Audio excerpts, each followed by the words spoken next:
और चलिए अब बात कर लेते हैं कांग्रेस के प्रदर्शन की, क्योंकि कांग्रेस आज देश भर में बड़ा प्रदर्शन करने जा रही है। मामला नेशनल हेराल्ड केस से जुड़ा हुआ ईडी ऑफिस के बाहर आज प्रदर्शन करेगी कांग्रेस। तो ईडी की चार्जशीट में राहुल गांधी और सोनिया गांधी का नाम शामिल किया गया है, सैम पित्रोदा का भी नाम इसमें शामिल किया गया है।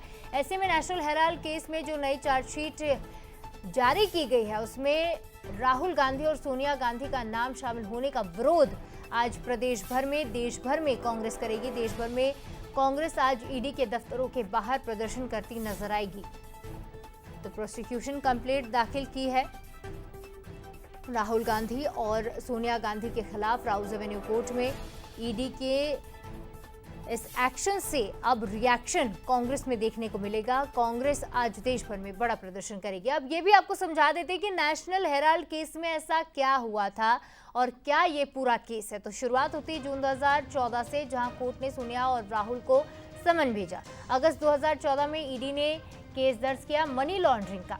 तो दिसंबर 2015 जब पटियाला हाउस कोर्ट ने जमानत दे दी इस मामले में, तो वहीं 2015 से 20 तक हाई कोर्ट सुप्रीम कोर्ट में सुनवाई चली और जून 2022 में गांधी परिवार ईडी के सामने पेश हुआ। तो राहुल गांधी से 5 दिन में 50 घंटे तक पूछताछ हुई है नेशनल हेराल्ड केस में।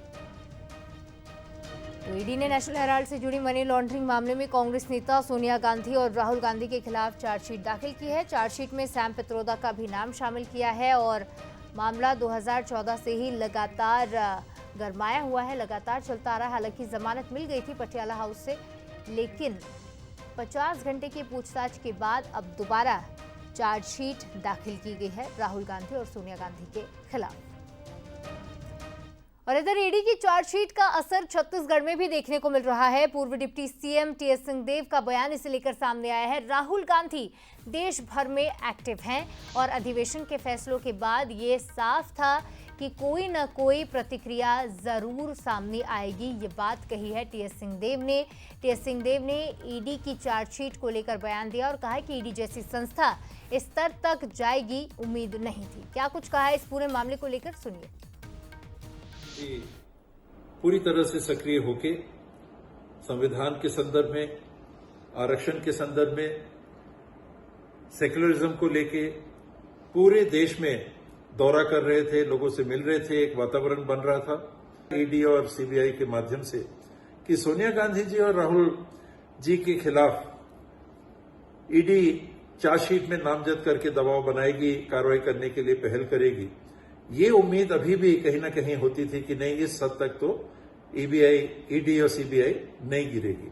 लेकिन आज पता चला कि वो सीमा भी उन्होंने लांघ दी। ना तो कांग्रेस कभी दबी है, ना कांग्रेस कभी दबेगी। और अब बात ईडी की चार्जशीट की कर लेते हैं। राहुल और सोनिया का नाम आने के बाद पीसीसी चीफ जीतू पटवारी का बयान भी सामने आया है। यानी ये आज अब मध्य प्रदेश में पहुंची है। बीजेपी अब बदले की कार्रवाई कर रही है, ये बात पीसीसी चीफ ने कही और कहा है कि सरकारी दफ्तर के सामने इकट्ठा होकर विरोध करेंगे। जिला तहसील मुख्यालय में कांग्रेस प्रदर्शन करेगी। तो आज देश भर में प्रदर्शन हो रहा है, इसका असर मध्य प्रदेश, छत्तीसगढ़ में भी दिख रहा है। पीसीसी चीफ जीतू पटवारी ने इसे लेकर क्या कहा है, सुनिए। नरेंद्र मोदी जी ने जिस तरीके की बदले की भावना से वेंडेटा पॉलिटिक्स करके ये निर्णय लिया, ये देश के लोकतंत्र को समाप्त करने की दिशा में कदम है। हम सबका दायित्व है कि हम सोनिया जी के इस अपमान को, उनके साथ किए गए इस बर्ताव को, हम इसका प्रतिकार करें और पूरे देश में इसके खिलाफ आंदोलन हो रहे हैं। मध्य प्रदेश भी अपनी भूमिका निभाए। हमारा उद्देश्य है लोकतंत्र में विपक्ष की भूमिका निभाना। हमारा उद्देश्य है देश में जो मौलिक अधिकार है उनकी रक्षा करना। मैं समझता हूँ इसका हम सबको प्रतिकार करना है।